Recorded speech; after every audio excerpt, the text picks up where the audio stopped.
Ladies and gentlemen, boys and girls, children 18 plus. You are tuned in to the Loan Officer Podcast with me, Dustin Owen, and my main man, JC John Coleman. I hope that was a better effort from my friends out there in the internet verse.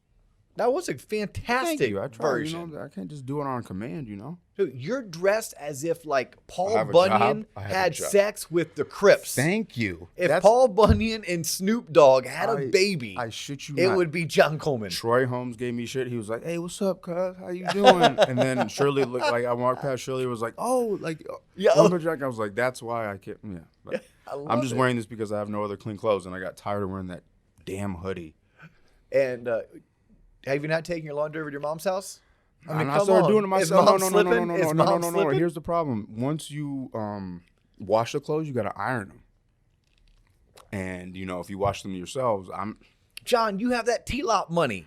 You got TLOP money, John. No, you should have. No, we don't have no TLOP money. This is a hobby, as you would call it. It is a we hobby. Spend money on it. We don't make it. It is a hobby. We have a lot of fun doing it. We spend a lot of money to make it happen. Right. Hey, if people wanted to support us, what's the best way you could maybe support us? TLOPonline.com. If you just visit that website, affectionately also known as theloanofficerpodcast.com. You can also find us at theloanofficerpodcastnetwork.com. Uh-oh. Just FYI. Look at you getting crazy like that. Something like check it out. We have tons of content out there for you, not just this podcast. I don't know if you're tuned into Spotify, Apple, Stitcher, Google Play. We thank you. Thank you. Please make sure you give us a 5-star review and refer us to your friends. Yes. Share this. Yes. Or you may be one of the 8,750 subscribers on YouTube and you like to watch us.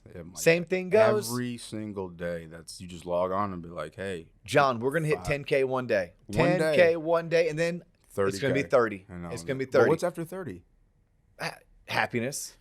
Me being elated. Thank you. That mark my timestamp it. Timestamp that after right 30K, there. just stop. Okay. Yes, right. but no, you can go on the website. We have a ton of content. Yes, and most of it's free. Yeah, a lot of it's free. Some of the really good stuff, we ask for a $25 monthly donation. Yeah. Look, here's the deal. You can log in. Mm-hmm. You can consume all of it in 1 month. Yes, or you can and cancel. Or wow, you can cancel. Right. Except for one thing happens every Wednesday. Every Wednesday, we update the website with new content. I'm confident to say that. What every a tease. Wednesday. What a tease. So you're going to try to keep me donating $25 every month, John? Wednesday, there will be new content, guaranteed sales tools, videos, both premium and freemium, as well as, as Dustin affectionately calls it, cherries on top, sprinkles with the whipped cream. Yeah, we got coaching launching in a couple months. I'm so scared. We're talking about doing our first TLOP live event. This is growing out of control. Yeah. And I'm pretty sure I talked to him about this, but if I can convince Renee Rodriguez that we will buy enough books, Amplify Your Influence. Great book, by the way. Maybe we can get Renee to come speak at the event. Renee's definitely going to come support us. How awesome would that be? Maybe Tim Davis. Maybe Credit Christie, Mike Smalley. How awesome would that be? Toby Moyle is going to clear a calendar for February. Maybe Toby Moyle. It's on the record. Yeah. We can do a little party in Orlando in February. We joke, but now that we said it, it kind of sounds like a full, that's the full slate. It's a full slate. It's a full slate. We'll have to get some more people involved. We'll get some special guests. Sure, some keynote special guests. Yeah, some mega producers to come hang out with us. You never know. Yeah, right. I mean, we can't have Mike Smalley and Credit Christie be the only mega producers there. You know a couple mega producers, though, I think. I think I know one or two. Yeah. I would say this. Do any of your mega producers that you know, do they have, any things that they follow? Any, I would say, daily routines, things that they... Oh, for sure. Okay. Like, regardless, right? Regardless if you're Gwen Swain in Idaho, you're, Jason Pike in New Mexico, Danielle Anderson in Colorado, Brian Kimball in Tennessee. You could be Ryan Smith in Madison, Wisconsin, right? You could be Corey Johnson in Jupiter, Florida. Shout out Corey Johnson. You could be Carol in New Hampshire. Shout out right? Carol from New Hampshire. There are like 5. There's probably more than 5, but there's at least 5 core characteristics that when I sit down and I hang out with those folks and we start talking shop, which, by the way, I always feel bad when our spouses are around. It's kind of not fair. Like, I watched my wife and I watched my business partner's wife, who they've known each other for 20 years. Amazing individuals. They are, aren't they? Yeah, it's my wife's birthday tomorrow. No, really? Yeah, happy birthday, wifey, Shout tomorrow. Out birthday yeah, tomorrow. although this episode won't drop till Tuesday. That's fine, but they can. But yeah. Also today, you don't know this yet, but Major League Baseball kicks off tonight. Oh, shout out. Yep. Atlanta Braves, the defending champions. Atlanta Braves tonight on national television. TBS. It used to be TBS. It's not TBS anymore, John. Shows you my age. And look, Tiger's shout out back in the Tiger Masters Woods. with 2 broken legs. Who cares? I have a shattered ankle. I'll go win. He's the like Masters. hopping out 2 broken legs, trying to walk it off. LFG. No, so but you know, it's not fair when we all get around, we start talking shop. Right. And if we were all around talking shop, hopefully our spouses aren't there, or if they are, they do what my wife and my business partner's wife did. They just left us. Yeah, 2 now. They literally rolled their eyes, turned their noses up in disgust, and walked away. That's Actually, they walked to the bar to grab another drink. But Sounds hey, great. Yeah. but when we talk, Right. yes, because they're all different people. I named women, I named men, Mhm. I named people that are in various parts of the country. Right. There are different parts of their ages. Some are grandparents, some are new parents, some are never gonna, Right. not even old enough to have kids. Different parts Barely of old their career. enough. Different parts of their career. Right. Yeah, across the board. Mhm. But there's 5 commonalities Mhm. that I would say they all share. Okay. They all share. What are those, So, Dustin? let's just do a whole show on this. Okay. And maybe it's a quick show. I hope Maybe so. it's a wham bam, thank you, ma'am, let's get out of here, John Okay. type show. By the way, our last show, straight fire. I know you're very excited. General principles Right. for home buyers, for realtors, for homeowners, for lenders, straight fire. There's been literally a handful of times, when I say handful, like 4 times, Dustin has been like geeked out after recording an episode, because after every episode we record, he's like, that was shit. And I was like, no, Dustin, it was actually really good. He's very excited about this past episode, so you should really tune in and listen. You if you didn't, Go back, because it is share worthy. Yeah. It's something that you want to share with your loan officer friends, or you want to share with your clients or your realtors, or you want a reason to reach out to a realtor. Literally, this is something I would use. Oh my gosh. Like back in the day, I used to take stuff like that and burn it onto a CD. True story. And I'd mail out 50 CDs. Right. And with a handwritten note, and then a week later, I'd call all 50 people. Right. So, hey, did you get that CD? Right. You know, What a night. Literally, we free to follow. Yeah, it's great. You just share the episode and then follow up. I don't even know what number it is. 200 something. Okay. Hey, it's in the 200s. Yeah, it's in the 200s, the low 200s. Yeah. But no, that episode was straight fire. I hope it has a great shelf life, because it should. Yeah. I hope it's evergreen. It sticks around. I really hope that people use it to benefit themselves, their neighbors, or coworkers, to benefit their practice when they share it with their referral sources. Absolutely. You know what also was awesome? What is that? Our new centerpiece? It's kind of not that new, though. I know, because you had to read it first. I had to read it first, but we featured it when we first received it. Then I took it home and I added it to the list. Right. Now that I'm like week 2.5 for 3 into 75 hard, this was the first book I read. I'm already on to my second book, which is The 5 Dysfunctions of a Team. But this book right here, The Power of Habit, was a gift from Brandon Goldberg. Shout out Brandon Goldberg. With Fairway. From Fairway Morning. Yeah. So Brandon, I read your book. Yeah. By the way, Brandon sent a note with this book. No, he didn't. A handwritten note? No. Okay. It was a note electronically, because he sent me the book. Okay. He sent us the book via Amazon. Fair enough. Okay. But anyhow, the note was, this is the first centerpiece. We will determine the quality of the next centerpiece based on my results of the 12-week challenge. So that was like 9 weeks ago. So 9 weeks ago, Brandon Goldberg signed up for the 12-week challenge. He said, I'm going to do this. Okay. Now, I'm not holding him accountable. I don't know if his brother's holding him accountable or if he has any accountability partners. But Brandon, if you're still tuning in, thanks for the book. It was a decent, actually beyond decent. It was actually a really good read. Okay.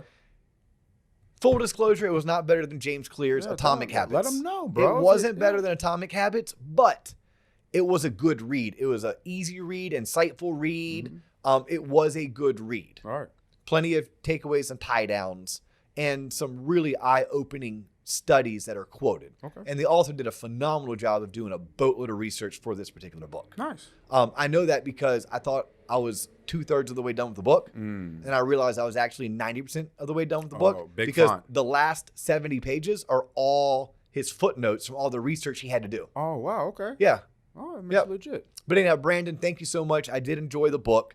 I'm curious to know how the 12-week challenge is going, and I hope it's going fantastic. Wow, what a shout out. And if it goes amazingly, I'll let Crown Reserve for June 5th when I'm allowed to drink again, because I'm currently Crown Reserve for my boy, because he hasn't had a sip of alcohol since when?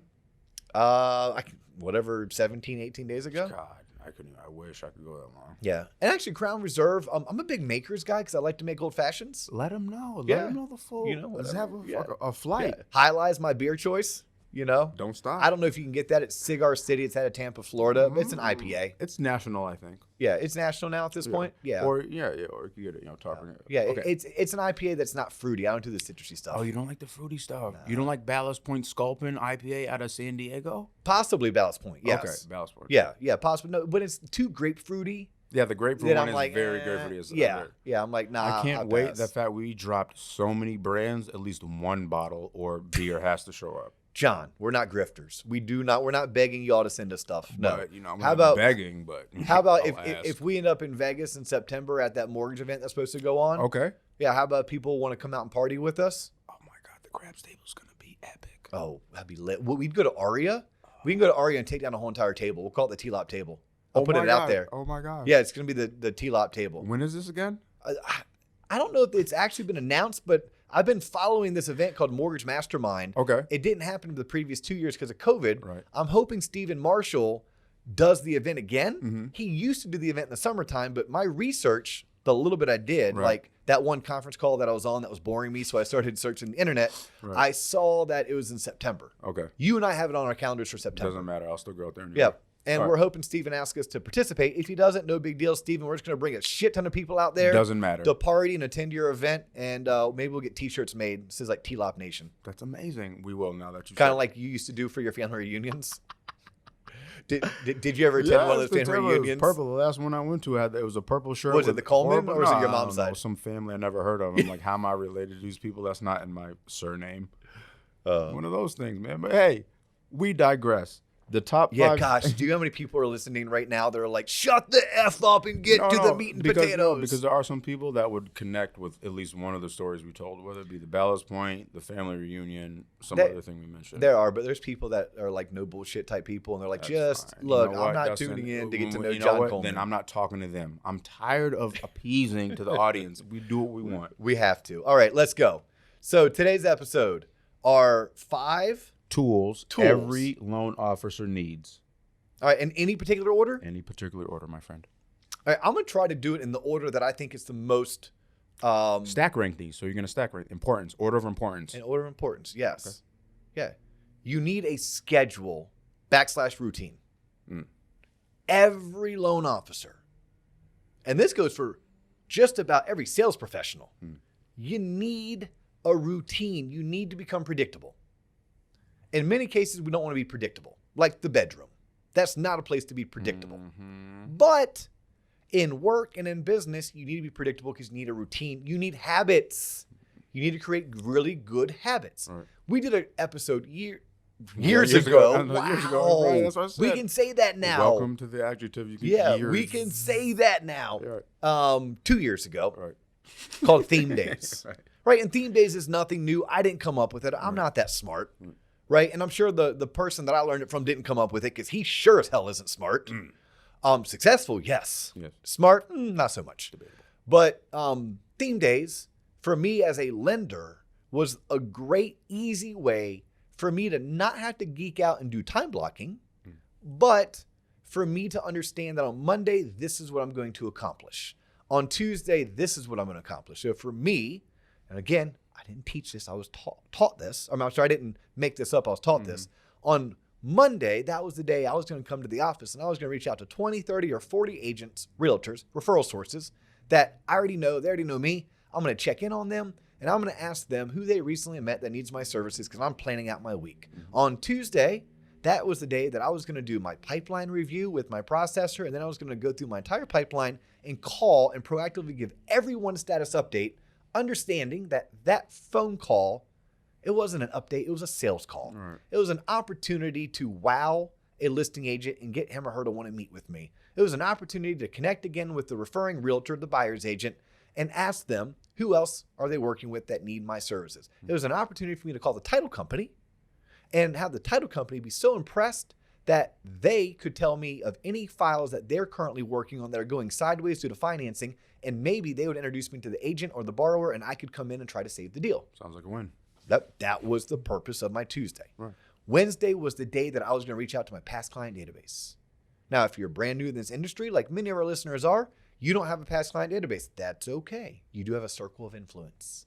So Wednesday would be your COI days when you're going to reach out to your circle of influence, check in on them. See how work's going for them. Make sure they know what you do for a living. Make sure they know how you can help them. Ask them how you can help them in terms of, hey, as it pertains to your work, your business, is there anything that I could ever do to help you promote what you do or help you bring value to your company? And then remind them what you do for a living, and maybe you ask them to refer you to realtors, builders, CPAs, or divorce attorneys or financial advisors. Thursday, that was the day that I was going to go after people who have never met me and I've never met them. I call them targets. So I knew when I came to work on Thursday, that was what I was going to do. This is my theme day. And by the way, I'm giving you guys the episode theme day right now, but I'm giving you the Cliff Notes version. And then Friday, quite honestly, the way that I operated, I took the day off. Because I freaking dominated Monday through Thursday. Nice. But that's not how it was taught to me. Friday was the day that I should be reaching out to other businesses. That's when I would reach out to financial advisors, CPAs, other business owners if I wanted to network with a business owner, because there was an opportunity for me to synergize and I could bring value to their business and they could refer clients or their circle of influence to me. So Friday would be the day that I would actually do that. Okay, so that would be the day I can make those phone calls. And then on the predictability, because I said that's the very first thing, we're all predictable. We all have a schedule, right? Like when I work out, I know that Monday is chest day. I know that Tuesday is arm days. I know I take Wednesday off. I know that Thursday, which by the way is today that we're recording this, it sucks for me. It's leg day, right? Like I have a routine. I have a schedule. I have a schedule too. I'm predictable. I come to the office at 9 a.m. Kevin Murphy comes to the office at 7:45. Every day, but Kevin's gone by 4. I'm usually not gone. I would love to be gone by 4. In my perfect world, my schedule is 9 to 4 in the office. Because I know that I get up at 6. I know that I'm checking emails at 6:30. I know that I'm running, swimming, or biking between 7:30 and 8:30, which is why I don't get to the office until 9. But the minute I get in my car, I'm on the phone. And when I leave the office, whether it's 4, 4:30, 5, or 5:30, I take 1 or 2 calls home with me. That's predictability. On top of predictability, I could never personally conquer time blocking. Right? I understand the concept. I think people should try it. But what I did do is I knew I blocked out 8 a.m. to noon every Monday, meaning whether it's me as a solo agent or me with a massive team, everyone knew you do not book meetings or schedules. I got other shit I got to get done. I also knew that I do not take meetings after 2 p.m. on Friday. Really? Yes. The last thing I want to do is take a meeting at 4 o'clock and it runs long. Person shows up late. I'm stuck at the office at 6:30, 7 o'clock on a Friday. Dude, Friday when my kids were young, that was when I got home. All the neighbors brought their lawn chairs out, got their coolers out. The kids played. We drank. Life was grand. Now it's when I want to get home and maybe Michelle and I want to go to dinner. So I quit taking meetings at 2 o'clock because I had enough Fridays, quote unquote, ruined that I didn't want to do it. And just like predictability, when I was a youth baseball coach, I never had practice on Mondays. Because here's what I knew about Mondays in the mortgage business. That's my longest day.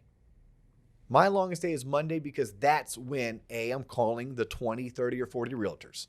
That's when I'm having to recuperate from everything I wasn't doing on the weekend when I was trying to spend time with my family.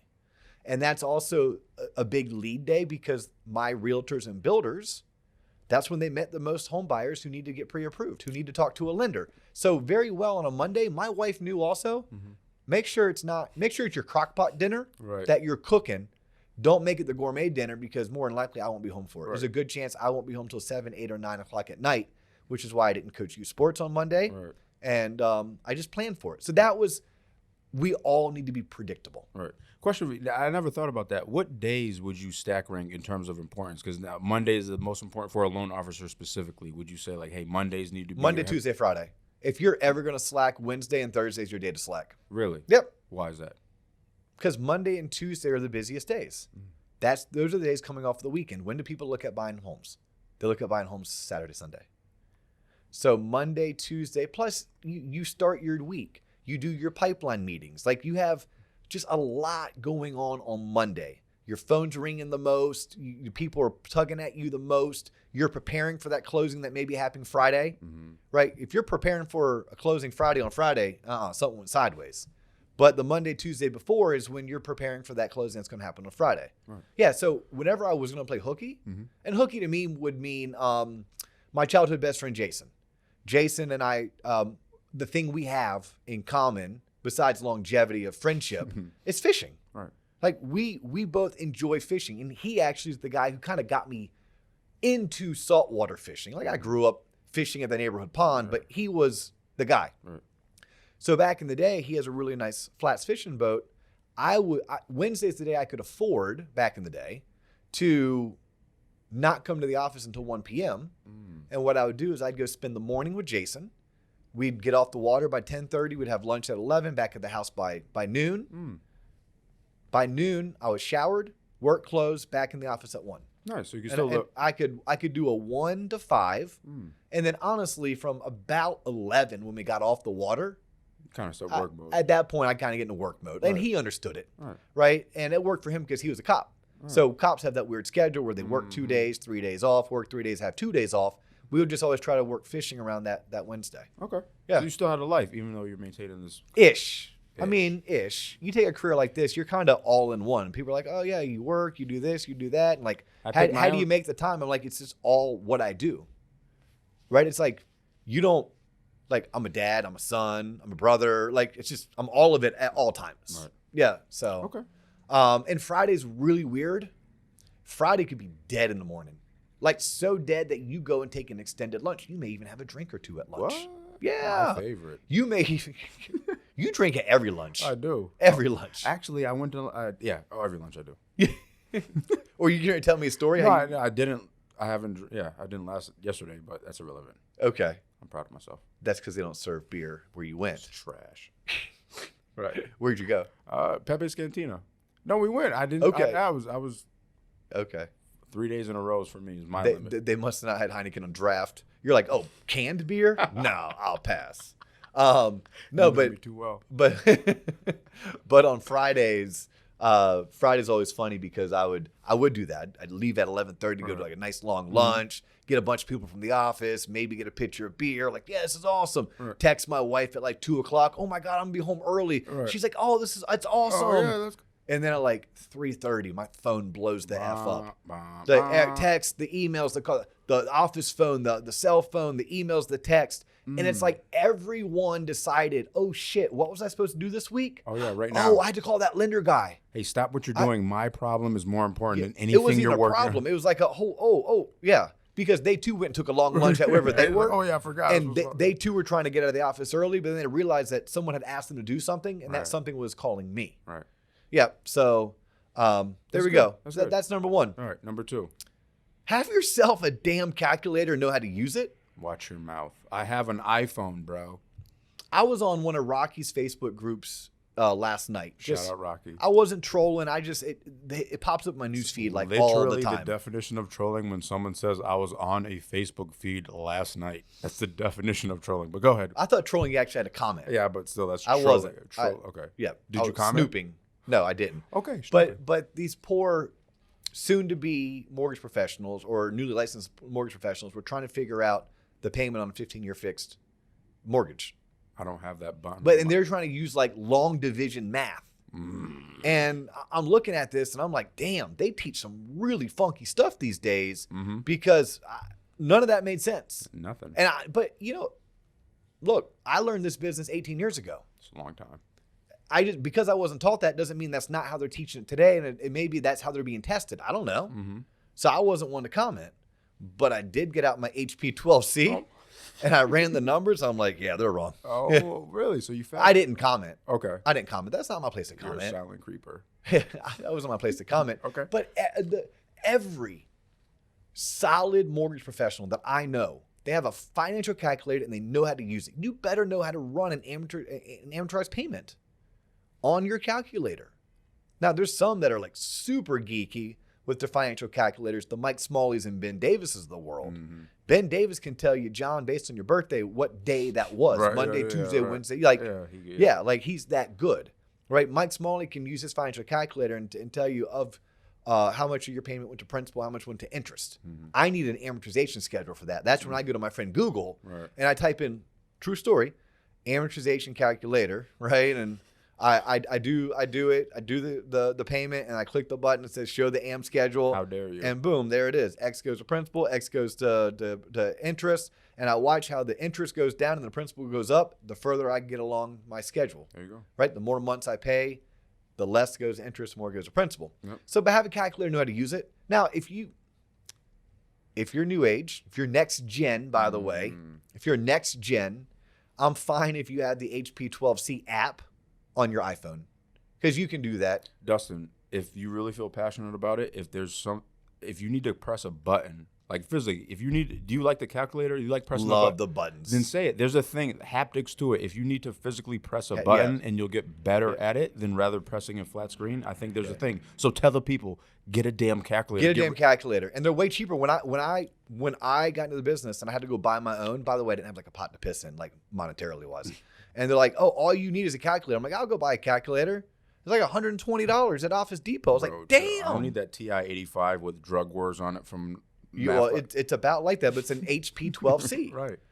Now I think you can pick them up $40 to $60. You can buy them, certified pre-owned, but all of that. Right, but you would say, get a calculator. Get a calculator. I own two. Literally. One's in my car, and one's at the office. Dustin be showing up to like mortgage school and he runs payments on his calculator. I show up to recruit meetings. I show up to executive board meetings. No, you don't. Yes, with my water bottle, my cell phone, and my HP 12C. Yes. And I hope to God that someone has a pad of paper and a pen, because I'm that guy that never brings it, but I want it. Right. And I don't normally do anything besides doodle on it. Right. Occasionally I'll write down some notes. Right. Usually what I do is I write down questions I want to ask or ideas so I don't forget them. Right. But yes, my HP 12C is on me 24/7. It literally is. I can vouch for him. It's all right. No bullshit. Number three. You need to know what's going on in the market. And by the market, economically, what is happening in our country and also geopolitically. What is going on? How does that impact the economy? What does it mean if we go into a recession? Is that bad for housing? Is it good for housing, or is it indifferent? What does it mean if inflation is high? Is that good for rates? Is that bad for rates? What's going on in the mortgage-backed security market? Is the bond market up? Is the bond market down? If the bond market's up, does that mean that rates are up, or does that mean rates are going down? By the way, if the bond market is up, then rates are going down. If the bond market is down, rates are going up. But you need to know why that inverse correlation works. You need to subscribe to an economic service that allows you to follow not just the bond market, but the mortgage-backed security market, right? The MBS market you need to follow. And you don't have to geek out and go to MBS Highway and do their certified mortgage advisor program. I would recommend it. Anyone who's 2+ years in the mortgage business and you feel like you're deficient in understanding basic economic principles and the bond market and how that correlates to interest rates, spend the money, right? Spend the money. It's not cheap, but spend it. You can subscribe to MBS Highway's monthly service. I think, it's like 70, 80, 90 bucks a month. Again, not cheap, but I promise you, if you just start subscribing and you listen to every other update they have, if you just click through their website occasionally throughout each week and you read what you can read and you pick up what you can pick up, if you do it long enough, you'll start getting better. It'll start resonating a little bit more with you. But here's where that $1,000 a year that's going to cost you comes into play. When you have a conversation with somebody, they hear your confidence when you start speaking. And then they understand that you're having a conversation. It doesn't sound like the other lender they talk to. It doesn't sound like when I called that internet lender that just laid off another 900 people. Right? It's a different conversation. And what'll happen is you are going to be that frog that gets boiled where the water starts cold. You won't even recognize it. You won't even recognize how good you're becoming. So I would tell you, you subscribe to a service. It doesn't have to be MBS Highway. I love following Dan Rawitch on Facebook. RAWITCH. Shout out Dan Rawitch. Shout out. I don't even know Dan. Dan, if someone's listening and they know Dan, tell him I said thank you. Thank you. Tell him I'm a huge fan. Huge fan. I really do want to take. He has some kind of a course where he teaches investors how to invest. Okay. Yeah. I'd love to do it. Would you like to interview Dan on the podcast? I would love to interview Dan. I think Dan's out in California though. Sounds we're in Orlando. So hey Dan, if you want to come, visit Universal, Mickey Mouse, or Kennedy Space Center, I'd love to have you. We'd love to interview you. But you can follow Dan on Facebook. He's a part of the mortgage coach community, which might get to my next. Okay. And then there's also other free services that you can follow what's going on. Bloomberg.com, right? Go to Bloomberg.com. That's, Wall Street Journal. Like there's Yahoo Finance. Now, it's hard to figure out what's going on in the MBS market on Yahoo Finance. Right. It's hard to find out what's going on in the MBS market with Bloomberg and Wall Street Journal. That's just a good place to go read on what's going on in the economy. How often? Or Barron's. Barron's is a good publication for what's going on in the economy. So that's why I spend the $79 or the $89 I spend. And I spend for MBS Highway. Before MBS Highway, I was using MBS Authority. I think MBS Authority was a little bit cheaper. I think I paid like $400 a year. And it was just as quality news, graphs, but they don't have all the tools that Barry and Megan and Jared and Dan and the whole team over at MBS have. And I like using their tools. I like using their bid over ask, and I like using their rule of 72. They got like sliders and stuff. Yeah.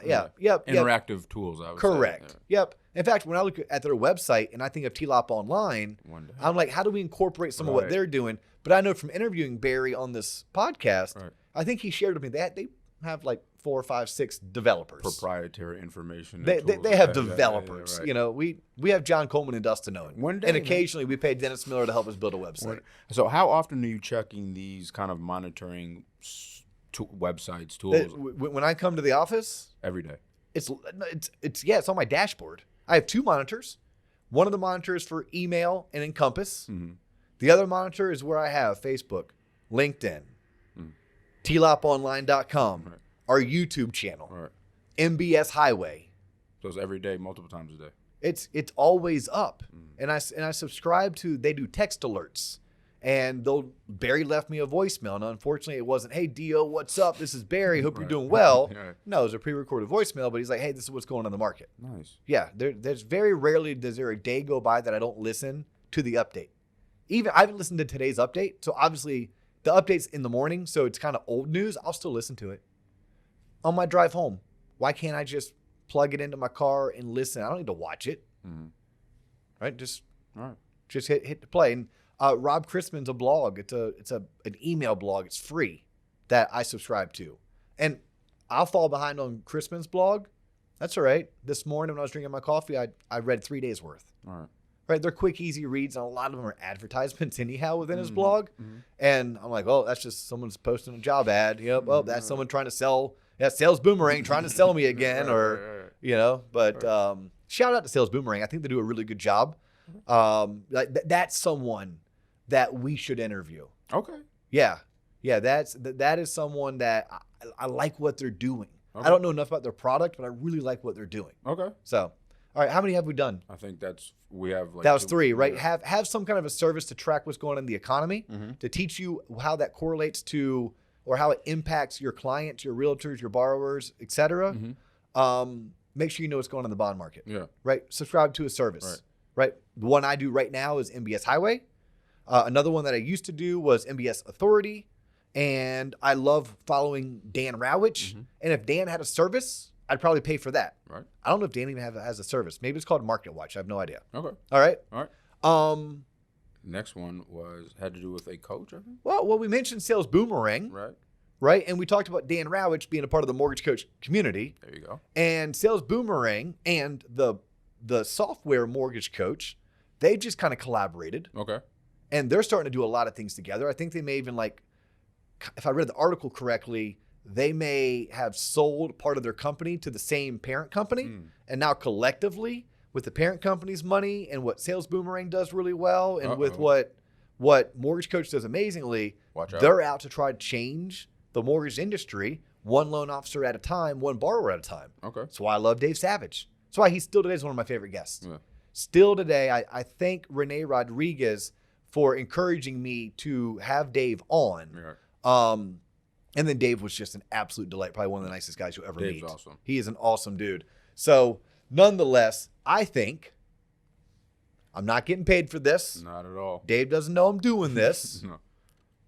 Y'all should look hard into subscribing to Mortgage Coach and running your business to where every borrower you give advice to, you're also doing a total cost analysis, a TCA. I believe that's what they call them. Okay. There's a whole community on Facebook. Dave does a phenomenal job of getting like heavy hitters in the industry who are friends with Dave, who use his product to run their business. These are mortgage millionaires. All right. You know, guys like Jeremey Forcier out of like, I think he's in Napa, California. And Dave's constantly interviewing them. All Dave wants to do is make sure every LO is using Mortgage Coach. But he uses his clout and his connections in the industry. Denise Donoghue, I have no idea who this lady is. She's the mortgage nerd. That's what I know. She's out of Texas. She does a shit ton, that's metric, a shit ton of business. Really? Yeah, and she's a mortgage coach. What, in your opinion, makes Mortgage Coach stand out? What do you like specifically about Mortgage Coach, would you say? There's one thing. Because it's not about rate. It's not about product. It's about what is the best financial instrument to help John Coleman buy this house and help John Coleman become wealthy over the next 5, 10, 15, or 20 years. That's what it's about. It's doing it the right way. You know, we talk about this on several episodes already, and I think the more I say it, the better I get. Nobody wants a mortgage. In fact, everyone that I know dreams of not having a mortgage, but I've never met someone who dreamt about being homeless. Oh, I can't wait till I don't have a house. Right. Besides my father. And then he bought a condo. Because what my father didn't want It was a lawn. it was a lawn. Yes. He was sick and tired of a lawn. Right. Yeah. So I love that. And Dave said it when he was on the show. Yeah. Dave's like, look, there's only X amount of financial advisors out there. And those financial advisors only want to help people who have already figured out how to make a lot of money and save a lot of money because they want people who have over $100,000 in assets, which few people do. But a lot of people want to buy a house. And for a lot of people, buying a home is their only way to generate substantial wealth. We as loan officers, if done properly, if we educate ourselves and we provide ourselves with the proper tools and the proper training on how to use those tools. Because I'm going to tell you this about Mortgage Coach. It's not super easy to use. It takes some aptitude on your end as a user. You're not going to just subscribe, you can pay money, get your password, and then be like, oh, look at this, ding, ding, ding, ding, ding. No, that's why there's a Facebook group. That's why there's a YouTube channel. Like, yes, but it's like anything in life. Do it 50 times, you're better than when you did it 25. Do it 25 times, you're better than before you ever did it. It's not until you've done 100, 200, you've made some mistakes, clients have called you out, you've had to be asked to explain yourself and you couldn't because maybe you didn't understand the numbers, but it made you feel so shitty inside. It'll never happen again. It'll never happen again. You're going to go figure out how to do that. Yeah, so when I look at what some of the top producers, Andy Zemon in Virginia, he's about a $90 million producer, right? The mortgage nerd. I think she does like 200 units plus a year. Jeremey Forcier is a beast. And by the way, Jeremy's a beast, and he'll tell you this. Not me. I don't know Jeremey that well. I know he's friends with a lot of people that I'm friends with. I know he coaches through the core, and I know that he coaches right now one of my loan officers. But Jeremey can tell you stories about how he was a mess, how he had the wrong ideas, how he took the wrong approach. But what Jeremey has done is spent the past 20 years being a student. And he's invested time and money. And if Jeremey, who is well-learned, who has spent upwards of hundreds of thousands of dollars on his professional and personal development, if he uses Mortgage Coach, maybe you should. If the mortgage nerd out of Texas, if she's using it, maybe you should. If Andy Zemon up in Charlottesville, Virginia is using it, maybe you should. If Jasmine Crin-Yetten, she's a $120 million producer out of Atlanta, Georgia, works for Waterstone Mortgage, if she uses it, you know, there's a common theme. So I'm putting Mortgage Coach on that list of 5. Nice. I have one more. Okay. Do you know what it is? I am amped up. You got me going, bro. Have I turned you into wanting to? I'm not gonna get my NMLS, but I don't need one because I work. I'm not. Getting. I don't need one. Look at that. Yeah. Number 5. What you got? I don't know. You told me I had to come up with 5, and then you said, "Don't worry about a deal. I got your back." Oh yeah, routine. You kind of rolled it into one. A routine. Yeah. Well, let's think about it. We talked about routine. Financial calculator. Mortgage coach. Monitor the bond market. Okay. Prospect follow-up system. We haven't talked about that one, John. There it is. There she goes. There it is. Prospect follow-up system. Because here's the thing. Honestly, I'm going to let you all know a little secret. We had like 9. But John's like, 9 doesn't work well. No, 5 is what 5. People like 5. So we came up with 5. Right. Yes. A prospect follow-up system. And I'm glad we left this one last. Okay. And here's why. I wholeheartedly believe you must have it. Whether it's Jungo, whether it's Usherpa, whether it's Top of Mind Network, whether it's Big Purple Dot, I don't care, right? I use Jungo. I originally used ACT. For the longest time, we used Surefire through Top of Mind, right? Like, there's plenty of good CRMs out there. Mm-hmm. They all do, for the most part, the same stuff. But we left it last because I firmly believe until you figure out how to go out and procure or generate 20 leads a month, you don't really have to have a CRM. Until you have hundreds of realtors in your database, people you physically have gone out there and met with, you've gotten belly to belly and face to face. Maybe you broke some bread, you had some wine, you shared a beer. You don't need a CRM to keep you organized. But ultimately, a CRM is what you're going to use to make sure you stay organized. You work so hard to get a lead.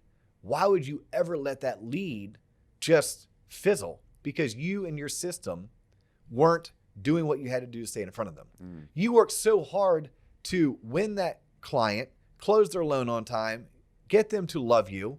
Why would you not stay in front of them so that they're going to come back to you in 5 to 7 years when they need another loan? Or hell, if it's 2022 and you did a loan for them, you're going to be doing another loan for them in 2023 when rates drop down to 4%, right? Or down to 3.5%. A CRM is going to help you keep all of that organized, especially when all of a sudden you're up to 100, 200, 300 past clients. You're getting 30, 40 new leads a month, and you've been doing so now for 36 or 60 months in a row. You have to have a system that you log into daily. Watch your mouth. That you're using to keep you organized. It's going to remind you, hey, it's so-and-so's birthday today. Hey, you haven't talked to so-and-so in a month. You know, hey, it's so-and-so's anniversary of when they did a home loan with you. If there's a raw number, just generalized, that you can get to, like I have X amount of clients or people, circle of influence before I start a CM, what would you say that number is to be? Like I have 100, 150 before I'm ready to. Yeah, ready. If you have 100 prospects, right? And a prospect is someone who's reached out to you recently. Recently could be the past 6-9 months, inquiring about a home loan. And you have 50 realtors that you have sat down, met with, and you have another 25 that you're targeting and you're trying to get them to meet with you. At that point, you got to do is you got to get on a CRM. And like all of our rookie LOs, we start them on a CRM right away. But where I start to get a little sideways and cranky is when they start putting their CRM training first above their lead generation activities. I'm like, homegirl, no. Like, I promise you, because I did this for my first 3 years of my career, my CRM was a spiral notepad. And it was a blue Bic pen. And I can write notes, and I can use a highlighter, and I can carry that thing with me in my backpack with my HP 12C and my laptop and take it with me. I know who the referral was it a purchase or a refi, who referred them to me, phone number, I know email address, and I have notes. And when I ran out of one spiral notepad, then I just went and bought another one. All right. Shout out Mead and Spiral Notebooks. Yep. And then I could get a nice Sharpie marker, and on the front of that spiral notepad, I put the dates that those leads were referred in by. January 2022 through May 2022. when it came to prospect follow-up, I've taught this, I think, on the podcast at least once, the 31-day prospect follow-up system. Yeah. All I needed for that was 31 plus 12 is 33. Mm-hmm. No, 43. I needed 43 green hanging folders. And the manila. I need about 100 manila folders. Mm-hmm. And from that, I can follow up with my TBDs incessantly. The way that Jeremey Forcier taught it on a main stage at Todd Duncan's event 10 years ago, he said, I work prospects until they buy or die. And by die, sometimes that means they told me to quit calling. Right. Sometimes it means they actually died. Passed away. That has happened before. Yeah. It's actually kind of sad. Follow up. There we go, John. That was great. I hope that was good. That wasn't as great as the last episode.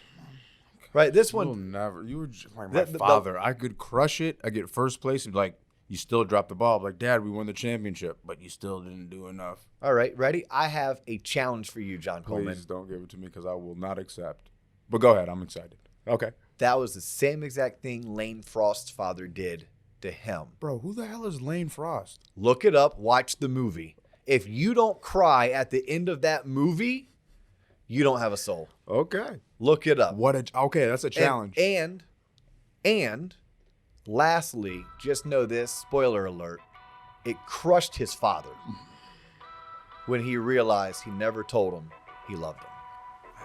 What a way to end the episode, Dio. He's John Coleman. I'm Dustin Owen. You have just tuned in to the Loan Officer Podcast. That's all the time we have for you today, but we will catch you on the next episode. Peace.